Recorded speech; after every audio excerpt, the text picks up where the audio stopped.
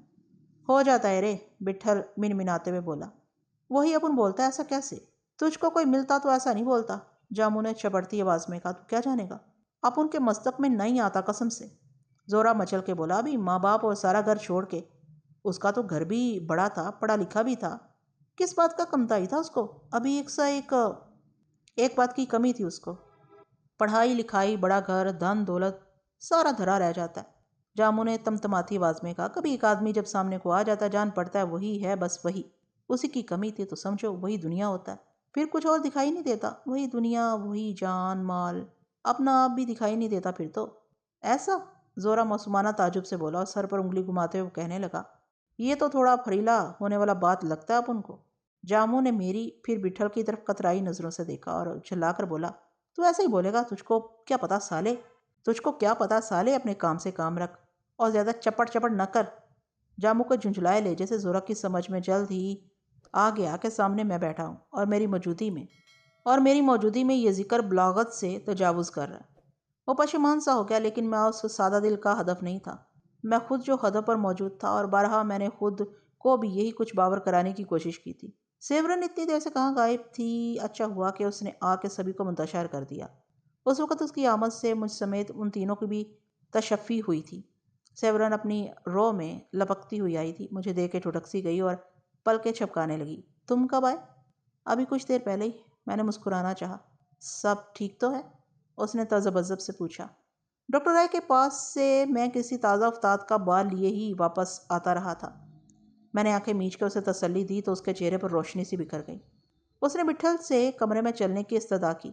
بٹھل کے پس و پیش پر اس نے کوئی لحاظ نہیں کیا۔ چلیں اب اٹھ جائیں، اس کے لہجے سے ناز برداری عیاں تھی۔ اس نے اسی پر اکتفا نہیں کیا، بٹھل کا ہاتھ تھام کے اسے اٹھا دیا۔ مورت اس کی نہیں ہے بس، بٹھل کو زری کی یاد آ رہی تھی۔ اس کے تیور بھی یہی کچھ تھے۔ چل رہی، وہ صبر ڈالتے ہوئے بولا، کسی معمول کی طرح سیورن کے ساتھ کمرے میں چلا گیا۔ جامو اور زورا بھی اس کے پیچھے اندر جانا چاہتے تھے، میں نے انہیں روک لیا۔ کچھ وقت بعد جب مجھے یقین ہو گیا کہ سیورن نے بٹھل کو بستر پر دراز کرا دیا ہوگا، میں نے ان سے بیٹھ جانے کو کہا اور دھیمے لہجے میں بتایا کہ ڈاکٹر رائے کی زبانی میدہ کے بارے میں مجھے کیا معلوم ہوا ہے۔ ان پر حیرت کا ایک عالم طاری ہوا، دونوں کرسی پر سیدھے بیٹھے نہ رہ سکے۔ یہ کیا بولتا ہے راجا بھائی؟ زورا سنسناتی آواز میں بولا۔ نہیں، مجھے بھی یقین نہیں آ رہا تھا، لیکن کسی اور نے نہیں، ڈاکٹر صاحب نے بتایا، میدہ اب نہیں ہے۔ یہ کیسے؟ جامو کی آنکھیں پھیلی ہوئی تھی۔ یہ تو کیا بول رہا ہے لاڈلے؟ صبح اسپتال آنے والے پولیس آفیسر سے ڈاکٹر کو جو کچھ معلوم ہوا تھا، میں نے نپے تلے لفظوں میں دہرا دیا۔ اپن تو پہلے ہی بولا تھا، زورا نے پھڑک کے کہا۔ بولا تھا نا راجا بھائی، اپن کو میدہ ٹھیک آدمی نہیں لگتا۔ بے شک، زورا نے میدہ کے بارے میں کچھ یہی رائے زنی کی تھی اور جامو نے اسے لتاڑ دیا تھا۔ میرے بیان سے ان کی تشنگی سوا ہو گئی اور وہ پے در پہ سوال کرنے لگے۔ میں آموختہ ہی دہرا اور تکرار ہی کر سکتا تھا کہ اس سے زیادہ میرے علم میں کچھ تھا بھی نہیں۔ ادھوری آگہی وہم و قیاس کا موجب ہوتی ہے۔ وہ اپنے طور پر تبصرے کرنے اور فسانے تحلیق کرنے لگے تھے اور مجھ سے تائید و تردید کے خواہاں تھے۔ میری محتاط روی انہیں زچ بھی کر رہی تھی اور برہم بھی۔ جاموں کو تسلیم نہیں تھا کہ برجو دادا ہی نے سب سے پہلے میدہ کے مختصر انجام پر تصدیق کی مہر ثبت کی ہو۔ اس کا کہنا تھا کہ برجو دادا اڈے کا ایک کہنہ مشق آدمی تھا، سرد و گرم چشیدہ، پولیس سے بار بار سامنا ہوا ہوگا، اور وہ میدہ کا خاص مربی اس کے لیے کسی سائے کے مانند تھا، اور اس کے پاس زندگی ہی کتنی رہ گئی ہے، اس نے وعدہ معاف گواہ بننا گوارا کر لیا۔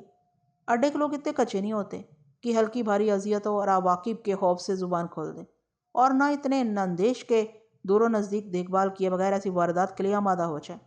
کل سپہر میدہ کو پولیس ساتھ لے گئی تھی اور رات تک اس واردات کی تہہ تک کس طرح پہنچ گئی؟ اب کچھ بھی ہو جامو بھائی، میں نے ٹھہری ہوئی آواز میں کہا، کیا کہا جا سکتا ہے؟ تفصیلات تو ڈاکٹر صاحب کو بھی معلوم نہیں تھی زیادہ۔ میں نے تمہیں بتایا کہ شہر کی پولیس نہیں تھی، تو اس سے کیا فرق پڑتا ہے؟ جامو منتشار لہجے میں بولا۔ تھوڑا بہت تو ہونا چاہیے، میں نے نرمی سے کہا۔ نہیں لاڈلے، کوئی اور بات ہے، کدھر کوئی کالا ضرور ہے، جامو انکار میں سر ہلاتے ہوئے بولا۔ ضرور پولیس کے کان بھرے گئے تھے، مخبری جس کو بولتے ہیں۔ ہو سکتا ہے، میں نے بحث مناسب نہیں سمجھی۔ جامو کا تجربہ کم نہیں تھا، جو بات میرے دل میں کڑک رہی تھی اس زیرک کے ذہن میں رسا ہو چکی تھی۔ مجھے خاموش ہی رہنا تھا، میں نے صراحت نہیں کی اسے مخبری نہیں کہنا چاہیے، مگر ایک شخص پولیس کے اس یقین اور اعتماد کا سبب لازماً بنا ہوگا کہ کم سے کم 3 آدمیوں کو ختم کر دینے کی واردات کے پیچھے کن لوگوں کا ہاتھ ہے۔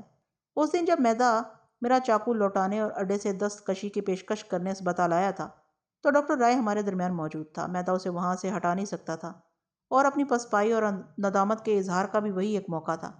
ڈاکٹر کی وجہ سے اس نے مبہم انداز میں ان 3 آدمیوں کو انجام سے دوچار کر دینے کا اقرار کیا تھا جنہوں نے اس کے بقول اکبر علی خان کا خون کر دیا تھا، اور شہر کے اڈے کی چوکی پر اس کے ہوتے ہوئے اس دیدہ دلیری اور ہٹ دھرمی نے اسے سب کی اور خود اس کی نظروں میں رسوا کر دیا تھا۔ میدا کے اعتراف میں ایسا ابہام بھی نہیں تھا کہ ڈاکٹر جیسا صاحب نظر تعبیر نہ کر پاتا اور ڈاکٹر جیسا انسان دوست آسانی سے درگزر کر دیتا۔ ڈاکٹر کے تقدر اور رنج کا میں گواہ تھا۔ میدا ڈاکٹر کو محض ایک معالج ہی سمجھتا ہوگا، اسے کیا اندازہ ہوگا کہ ڈاکٹر کیسا ہمداں شخص ہے، اس کی کتنی آنکھیں ہیں۔ میدا کو اس ذوم اور اعتماد سے بھی آسودہ ہونا چاہیے تھا کہ ثبوت تو 7 تہھانوں میں دفن ہے۔ ڈاکٹر، میں یا کوئی اور میدا کے موہوم یا اعلانیہ اعتراف کے باوجود ثبوت و شواہد کے بغیر کیا ضرر رساں ہو سکتا ہے؟ بے دلیل الزام بڑا بے وقت ہوتا ہے اور اڈے کے زوراوروں پر انگلی اٹھانے کے لیے ایک رندانہ جرت چاہیے۔ کل صبح ڈاکٹر نے گزشتہ رات آئی جی سے اپنی گفتگو کے بارے میں مجھے بتایا تھا۔ اس نے آئی جی سے کہا تھا کہ تسلسل سے خون ریز وارداتیں ہو چکی ہیں تو ثبوت بھی کہیں موجود ہونا چاہیے۔ پولیس کو حوصلہ رکھنا چاہیے کہ ثبوت مرتا نہیں، اور مرتا نہیں تو دسترس سے کچھ ہی فاصلے پر ہے۔ پولیس کو واضح طور پر شبے کے اہداف معین کر کے ایک کے بعد دیگرے ان پر تجربے کرنے چاہیے۔ مفروضے قائم کیے بغیر نتائج کیسے اخذ کیے جا سکتے ہیں؟ میں نے جھجکتے ہوئے کہا تھا۔ مکمل شواہد کے بغیر پولیس کا کوئی اقدام دیواروں سے سر پھوڑنے کے مترادف ہوگا۔ ڈاکٹر اس ستم پر دل گرفتہ تھا کہ بہت کچھ جانتے ہوئے بھی ہم کچھ نہیں کر سکتے، اور میں نے کہا تھا اوپر رکھی چیز کا حصول دسترس ہی سے ممکن ہے۔ قامت کی بلندی کے لیے بھی کوئی چیز چاہیے جو ارد گرد موجود نہیں۔ یہی صورت پولیس کے بھی پیش نظر ہوگی، اور پولیس کو مفروضے تراشنے کی کیا ضرورت تھی؟ ڈاکٹر نے اعتبار کمایا تھا، اس کا فرمودہ صنعت تھا۔ اس کے اشارے پر پولیس نے ایک ہی سمت کا رخ کیا ہوگا جہاں نشیب تھا۔ شک تذبذب ہے۔ ڈاکٹر کے عطا کیے ہوئے یقین سے پولیس کے آگے راہیں کھلتی گئی ہوں گی۔ شہر کی پولیس بھی باہر کی پولیس سے بدل دی گئی تھی۔ نمک کی مروت آشنائی کے لحاظ کی کوئی بندش ہی نہیں رہی تھی۔ میں نے جامو اور زورا کو ڈاکٹر کے تلاطم کے بارے میں کچھ نہیں بتایا، خاموشی رہا، اور وہ دونوں ایک دوسرے سے الجھتے رہے اور آخر اس نتیجے پر پہنچے کہ جزیات سے کیا سروکار ہے۔ اتنی دیر بعد جامو کو اکبر علی خان کا خیال آیا۔ وہ جاں سوز لہجے میں بولا، اور وہ وکیل صاحب کو اسی نے، میرا مطلب ہے انہوں ہی نے؟ ہاں جامو بھائی، انہوں ہی نے، میں نے کٹی پھٹی آواز میں کہا، کوئی اور نہیں۔ مگر کیوں؟ جامو کرب سے بولا، یہ تو وہی ٹھیک بتا سکتا تھا جامو بھائی، اپنے پلے کچھ نہیں پڑ رہا ایمان سے۔ اب ان کو لگتا ہے کتیا گجانا تھا میدا خرام کا۔ زورا مغلظات بکنے لگا۔ دھوپ ابھی زرد نہیں ہوئی تھی۔ میں نے کرسی سے اٹھ کے ہاتھ پاؤں سیدھے کیے۔ اپنا ہی جسم بوجھ بنا ہوا تھا۔ وہ بھی اٹھ گئے۔ بہت دیر سے نہ سمرن باہر آئی تھی نہ ہم اندر جا سکے تھے۔ جامو اور زورا کے کندھے بھی ڈھلک سے گئے تھے۔ آدمی کا جسم بھی کیسا درختوں کے مانند ہوتا ہے، کڑی دھوپ ہو یا بند ہوا، پتے ڈالیاں حمیدہ ہو جاتی ہیں۔ انہوں نے کمرے میں جانے کی جلدی نہیں کی کہ بٹھل کے سامنے انہیں اپنے دست و بازو اور چہروں سے کوئی منفی تاثر نہیں دینا چاہیے تھا۔ مریض کے ارد گرد کا خوشگوار ماحول بھی اکسیر کا کام کرتا ہے۔ زورا کو اڈے واپس جانے کی فکر لاحق ہوئی۔ اپن سوچتا ہے ابھی ادھر جانا ٹھیک نہیں دادا، اس نے اکھڑی ہوئی آواز میں جاموں کو متنبہ کیا۔ میں نے انہیں بتایا کہ ڈاکٹر رائے نے بھی یہی مشورہ دیا ہے۔ کمرے میں مریض کے ساتھ صرف ایک آدمی کے ٹھہرنے کی اجازت ہے۔ ڈاکٹر نے کہا ہے کہ وہ یہیں اسپتال میں ہم میں سے 2 کا انتظام کر دیں گے۔ زورا کی آنکھیں چمکنے لگی۔ جامو بھی اس مہربانی سے تن آسان نظر آنے لگا۔ پر ادھر ہی اپن کا تھوڑا بہت سامان بھی رکھا ہے۔ زورا تردد سے بولا۔ میں نے اسے کہا کہ ڈاکٹر نے سامان پر ہاتھ ڈالنے کو کہا تھا، ادھر نامعلوم کیا حال ہو۔ پورا علاقہ پولیس کے حصار میں ہے۔ ڈاکٹر کا خیال ہے وہاں کا رخ کرنا مناسب نہیں، بلکہ اس نے جامو اور زورا کے اسپتال سے باہر نکلنے پر بھی پابندی عائد کر دی ہے۔ آج اکبر علی خان کی بیگم کی تدفین کے وقت شہر کے حالات اور بگڑ جانے کا خدشہ ہے۔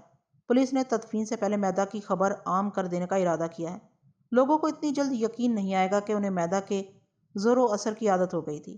جس طرح محکوم کسی ایک حاکم کی حاکمیت کے عادی ہو جاتے ہیں، کوئی دن میدا کا آخری دن بھی ہو سکتا ہے۔ یہ حقیقت تسلیم کرنے میں ایک وقت چاہیے۔ گواہی کے لیے پولیس میدا کے لاشے کی سرعام نمائش نہیں کر سکتی، لیکن کئی دن سے شہر پر چھائی دہشت دور کرنے اور میدا کے طویل غلبہ و تسلط سے نجات اور امان کے احساس کے لیے ہر حربہ آزمائے گی۔ اب ادھر کے اڈے کا کیا بنے گا لاڈلے؟ جامو نے مضطرب لہجے میں پوچھا۔ آپ ان کو کیا دادا، جو بھی ہو سالہ، زورا چنچنا کے بولا، آپ ان کا ٹھیکہ نہیں ہے۔ ہاں جامو بھائی، میں نے زورا کی تائید کی، ہمارا کیا واسطہ، جب بچ جائیں گے وہی لڑ جھگڑ کے چوکی کا فیصلہ کر لیں گے، ہمیں تو جتنی جلد ہو یہاں سے چلے جانا ہے، اب اس شہر میں ایک پل کے لیے جی نہیں لگتا۔ ہاں لاڈلی، وہ تو ہے، اپنے کو تیرا دھیان آتا ہے، تو انہیں برا وقت بتایا۔ جامو میری گردن دبوچتے ہوئے بولا، استاد کو تو اپنا ہوش ہی نہیں تھا، بہت اکیلا تھا تو۔ اتنا اکیلا بھی نہیں، میں نے مایوسی سے کہا، پہلے اکبر علی خان صاحب تھے، پھر اپنے ڈاکٹر صاحب، اکیلے ہونے کی بات نہیں جامو بھائی، پر یہ سارا کچھ میرا گلا روندھ گیا۔ وہی تو ہم بولتے ہیں لاڈلے، بس جتنا تھا سسرا وقت کٹ گیا، اب کوئی دیر نہیں۔ استاد کو دیکھا نہیں؟ بالکل پہلے جیسا ہے، بڑی بات تو یہ ہے۔ ہم ابھی باہر ہی کھڑے تھے کہ کمرے میں جانا چاہتے تھے، سیورن نے دبے پاؤں آ کے ہمیں چونکا دیا، اسے سامنے دیکھ کے جامو اور زورا کے جسم بل کھا گئے۔ کسی کو خیال نہیں تھا کہ دوپہر گزر چکی ہے۔ یہ یاد دہانی سیورن کی خدمت گزاری کا حصہ نہیں تھی، مگر وہ کچھ اور ہی لڑکی تھی، گھر کی لڑکیاں جیسی کہ ہوتی ہیں، نگہدار، خوششوار۔ جامو اور زورا نے مجھے دیکھا اور ان کی وجہ سے میں نے منع نہیں کیا، اور سیورن تو بس اشارے کی منتظر تھی۔ بٹھل کے آرام کی خاطر اس نے ہمیں باہر ہی بیٹھے رہنے کی ہدایت کی، اور آدھ گھنٹے میں اسپتال کے توام خانے سے خدمتگار کھانا لے آئے، ہلکا پھلکا لیکن بے ذائقہ نہیں۔ زورا اور جامو بھی شاید میری وجہ سے خاموش تھے، وہ بھی بس لقمے ٹونگتے رہے۔ کھانے کے دوران سیورن مسلسل ہمارے ارد گرد منڈلاتی رہی۔ دوپہر کو کوئی ڈاکٹر بٹھل کو دیکھنے نہیں آیا، اب ان کی یہ بے توجہی اطمینان کی علامت تھی۔ خدمتگار کھانے کے برتن میز سے سمیٹ کے واپس جا چکے تھے کہ سیورن گھبرائی ہوئی ہمارے پاس آئی، کچھ کہا چاہتی تھی کہ رک گئی، پھر ہچکچاتے ہوئے انگریزی میں بولی کہ اسے مجھ سے کوئی ضروری بات کرنی ہے۔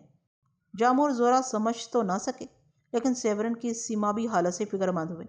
مجھے اٹھنا پڑا۔ زورا اور جامو سے کچھ دور جا کے سراسیما لہجے میں اس نے میدا کے بارے میں بتایا۔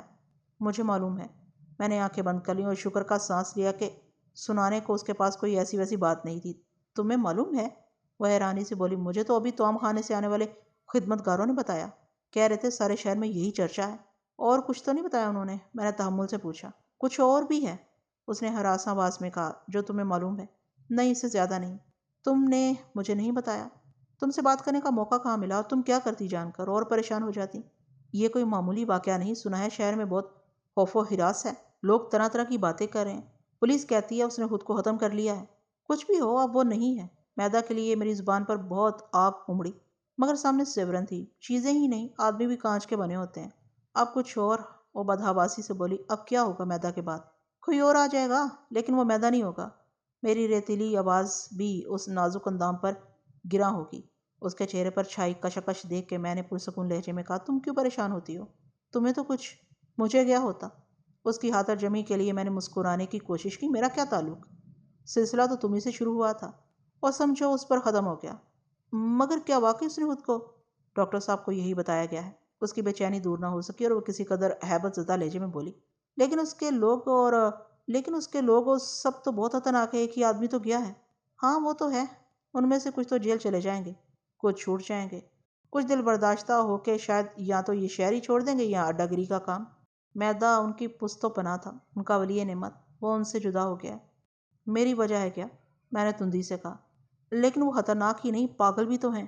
تو کیا کیا جائے؟ وہ جلتی بجھتی نظروں سے مجھے دیکھا کہ کچھ تامل کے بعد شکایتی انداز میں بولی، تم سے تو اب بات کرنی بھی مشکل ہو گئی ہے۔ اس کی شکایت میں گہری اداسی تھی۔ تم سارا کچھ دیکھ ہی رہی ہو، میں کچھ کہوں؟ وہ فرش پر نظریں جماتے ہوئے بولی، کیا بات ہے؟ میں نے چونک کے پوچھا۔ تم یہیں ہو اور تم سے بات نہیں ہو پا رہی، تو لگتا ہے تم بہت دور ہو، سامنے ہو کے بھی بہت دور۔ تم بھی عجیب ہو۔ بے ارادہ میں نے اس کے بازو پر ہلکی سی دھپ لگائی۔ اس کی آنکھوں میں چنگاریاں سی لپکی، پھر آنسو چھلک آئے۔ ان لڑکیوں کے پاس آنسوؤں کی بڑی افراد ہوتی ہے۔ قریب ہی زورا اور جامو بیٹھے ہوئے تھے، وہ تیزی سے کمرے میں چلی گئی۔ اسے آواز دیتے اور اس کے پیچھے جانے کو میرے قدم بڑھے تھے، لیکن میں نے خود کو تھام لیا۔ سپہر بعد بٹھل سبززار میں آ کے بیٹھ گیا۔ سیورن نے شام کی چائے کا وہیں انتظام کروا دیا تھا۔ دوپہر کے بعد شام تھکی تھکی نظر آتی ہے، دھوپ ہے بھی نہیں بھی، یہاں دھوپ جیسے بوڑھی ہو گئی ہو۔ پھر جب سورج ساری دھوپ سمیٹ لیتا ہے اور اجالا بھی نہیں جاتا، تب شام نکھرتی ہے، اور کتنی دیر کے لیے، ادھر آئی ادھر گئی۔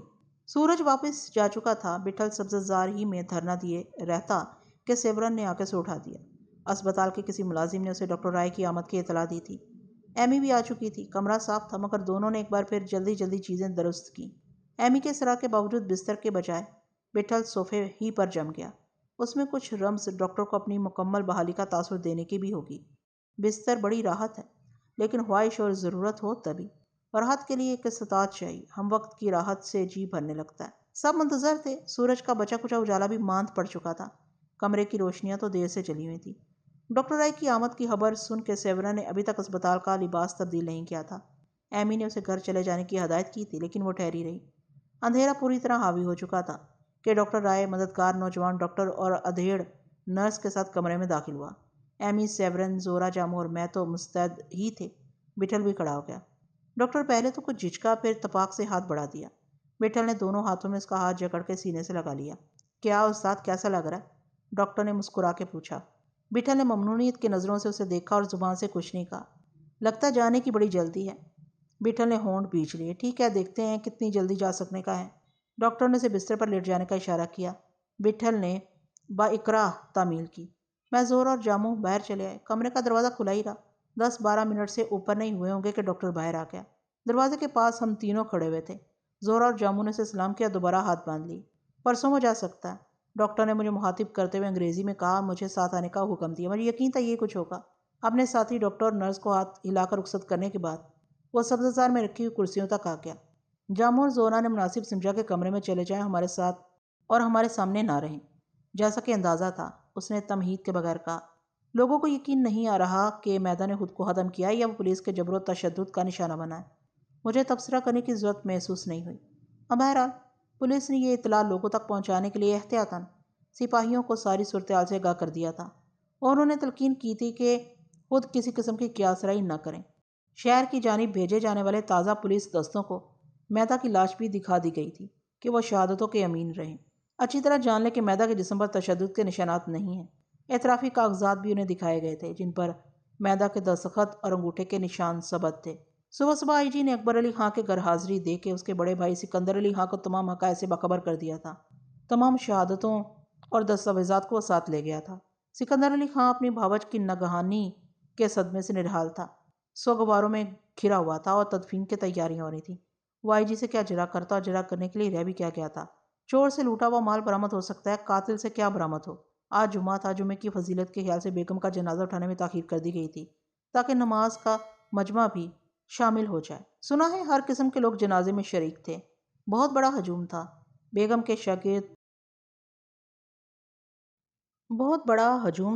کے شاگرد طلباء عہدیداری کر رہے تھے۔ یہ بھی معلوم ہوا ہے کہ آس پاس کے دیہات میں کسانوں کے بچوں کی تعلیم کے لیے بیگم نے کچی پکی درس گاہیں کھولی تھیں۔ سو دیہات سے آنے والوں کی بھی ایک بڑی تعداد جنازے کے ساتھ تھی۔ سپہر 3 بجے کے قریب اپنے شوہر کے پہلو میں بیگم کو آبائی قبرستان میں دفن کر دیا گیا۔ جنازے میں شریک لوگوں میں ہر ایک کو یہی جستجو تھی کہ اصل واقعہ کیا ہے۔ پہلے یہ بات چند لوگوں تک محدود تھی، اب قریباً سبھی پر منکشف ہے کہ ایک روز کوئی اجنبی نوجوان چاقو کھولے وکیل صاحب کے گھر میں دندناتا ہوا داخل ہو گیا تھا، اور رد عمل میں اکبر علی خاں اس کے اتنے قریب آ گئے تھے کہ میدا کے ٹھکانے پر اس کے ساتھ چلے گئے۔ وہ نوجوان کسی زوم میں میدا جیسے سرکش استاد سے چاقو آزمائی کرنے اسے چوکی سے بے دخل کر دینے کے ارادے سے کیا تھا۔ میدا کی نظر میں اکبر علی خاں اتنے ہم ہو گئے تھے کہ تمہیں متزلزل کرنے کے لیے وہ اکبر علی خاں کا خون کرنے پر آمادہ ہو گیا۔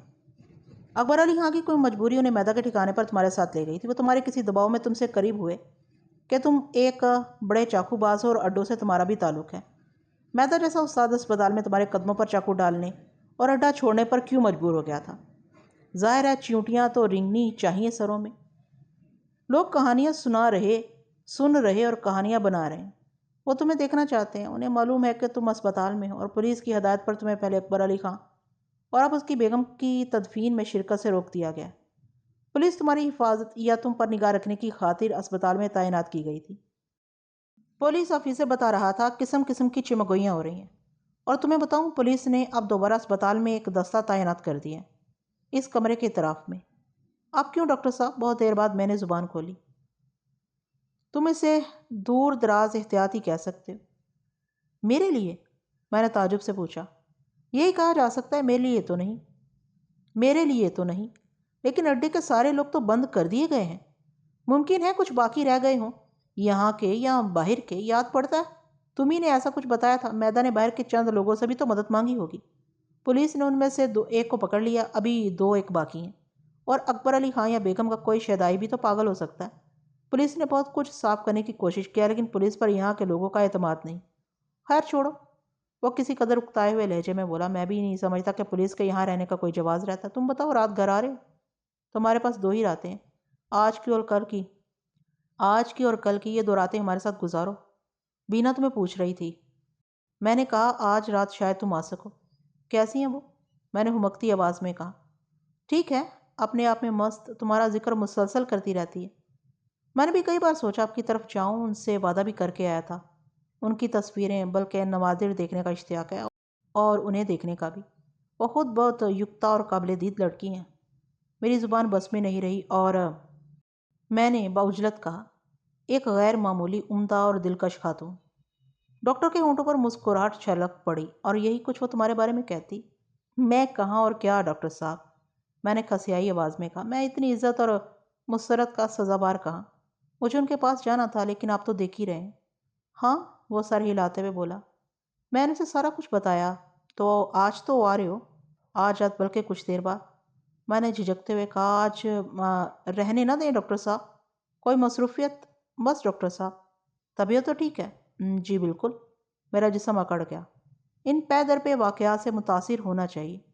میں تمہیں نہیں بتانا چاہتا تھا، لیکن خیال آیا لا علمی تمہیں اور بوجھل رکھے گی۔ وہ یگانت سے بولا۔ آ جاؤ تو اچھا ہے، کچھ وقت گزر جائے گا، ماحول کی تبدیلی بھی ایک علاج ہے۔ اور میرے چہرے پر چھائی کشیدگی اس صاحب نظر سے چھپی نہ رہ سکی۔ اس نے بردباری سے کہا، بہرحال جیسا تم کہتے ہو، کل آ جانا۔ میں اسے کہہ دوں گا آج انتظار نہ کرے۔ اور جانے کیوں یہ ایک لفظ میری زبان پر اٹک کے رہ گیا۔ کچھ مجھے اس لفظ کی فرسودگی کا گمان ہوا۔ وہ کرسی سے اٹھ گیا۔ اسپتال کی طرف جانے کی بجائے اس کا رخ گھر کی جانب تھا۔ میں نے اس کا ساتھ دیا۔ پھر چلتے چلتے وہ ٹھہر گیا اور بھولا ہوا کچھ یاد آ جانے کی الجھن چہرے پر ہوئیدہ ہوئی۔ اس نے جاموں اور زورا کی شب بسری کے انتظام کے بارے میں بتایا اور کہنے لگا کہ کل صبح اس کے شخصی معاملات کے معاون شاغلہ کے ذریعے گرینڈ ہل ہوٹل سے کسی آدمی کو بلا کے وہاں رکھا باقی سامان منگوا لیا جائے اور یہیں پر ہوٹل کے واجبات کی ادائی کر دی جائے۔ ہمارے لیے اسپتال سے براہ راست اسٹیشن روانگی مناسب رہے گی۔ اسپتال کی 4 دیواری تک اسے رخصت کرنے کے ارادے سے میں اس کے ساتھ چل پڑا تھا، لیکن اس نے مجھے لوٹا دیا۔ مجھے احساس تھا وہ کوئی غبار لے کر نہ گیا ہو، مگر میری معذرت اپنے عزم کا حاصل تھی، جو میں نے گزشتہ مرتبہ اس کے گھر سے آنے کے بعد ساری رات ایک ہیجان اور اضطراب کے بعد کیا تھا۔ مجھے ایک گونا سکون ہوا تھا۔ آج نہیں تو کل یہ صورت تو پیش آنی تھی۔ میں اس کے ساتھ زیادہ دور نہ جا سکا تھا، اس لیے جلد ہی واپس آ گیا۔ کمرے میں سیورن کے موجود ہونے پر مجھے حیرت ہوئی۔ اس نے اپنا گھریلو لباس تبدیل کر لیا تھا اور بٹھل کے پاس بیٹھی مشاکانہ نیاز مندانہ انداز میں باتیں کر رہی تھی۔ جاموں اور زورا بھی قریب ہی موجود تھے۔ لگتا تھا برسوں سے سیورن سے شناسائی ہے۔ ایمی بھی وہیں تھی۔ کسی ڈاکٹر کی آمد کا اب امکان نہیں تھا۔ میری آمد دخل اندازی کا باعث ہوئی، جیسے کوئی اجنبی ان کے درمیان آ گیا ہو۔ مجھے دیکھتے ہی بٹھل کو شب بخیر کہتے ہوئے سیورن اٹھ گئی۔ تم ابھی تک یہیں ہو؟ میں نے عمدن انگریزی میں پوچھا۔ تمہارا انتظار کر رہی تھی، وہ دبی زبان سے بولی۔ مگر بہت وقت ہو گیا ہے، میں نے فکر مندی سے کہا۔ کبھی کبھی ہو جاتا ہے اتنا وقت بھی۔ بابا سے دلچسپ باتیں ہو رہی تھی، وقت کا اندازہ بھی نہیں ہوا۔ تمہیں اب جانا چاہیے۔ سچ کہوں دل ہی نہیں چاہتا۔ میں پھر کیا کہتا، اسے دیکھتا رہ گیا۔ یہ تو بہت الگ لوگ ہیں، ان کا بس نہیں چل رہا تھا کہ میرے لیے کیا کریں۔ بار بار زری کا ذکر کرتے رہے۔ کیا میں واقعی کچھ اس جیسی ہوں؟ اس نے معصومیت سے پوچھا۔ ہاں کچھ بلکہ بہت کچھ۔ میں نے بھی سچ کہا۔ اس کا نام اتنی بار سنا ہے کہ اسے دیکھنے اس سے ملنے کے لیے دل مچلتا ہے۔ آئینہ تو گھر میں ہے تمہارے، گھر جا کے سامنے کھڑی ہو جانا۔ میری سخن ترازی لمحوں بعد اس کی سمجھ میں آئی اور اس کے رخساروں سے کرنیں سی پھوٹنے لگیں۔ شکر ہے اس وقت تم کشاکش سے دوچار نہیں ہو، ورنہ تو۔ کمرے میں صرف ایمی ہی میری اس کی زبان سمجھ رہی تھی اور زیر لب مسکرا رہی تھی۔ تا دیر ان لوگوں کی موجودی میں کسی ایسی زبان میں بات کرنا جس سے وہ ناواقف ہوں آداب کے منافی تھا۔ میں نے ہندوستانی میں سیورن سے بات شروع کی تو اسے بھی اپنی ناروائی کا احساس ہوا۔ میں نے اسے تاکید کی تھی کہ کل صبح وہ ناشتے وغیرہ کی زحمت نہ کرے۔ کیوں نہیں؟ وہ چمک کے بولی، آج تو زورا اور جاموں بھائی بھی ہیں، اسی لیے کہہ رہا ہوں اتنی دیر سے گھر جا رہی ہو تو میں اہتمام سے باز نہیں آؤ گی، جاتے ہی صبح کی تیاری میں لگ جاؤ گی۔ میں نے مفاہمانہ انداز میں کہا، یہ اسپتال میں معقول انتظام ہے، خصوصاً ان کمروں کے لیے۔ کچھ نہیں، میری فکر نہ کرو، مجھے کوئی پریشانی نہ ہوگی، مجھے تو خوشی ملتی ہے۔ ہاں سسٹر، ابھی راجہ بھائی ایک دم ٹھیک بولتا ہے۔ ناشتہ کا کوئی چکر وکر مت ڈالو، گھر جا کے ابھی اکھا رات سونے کا ہے بس، زورا نے مشفقانہ تیور سے کہا۔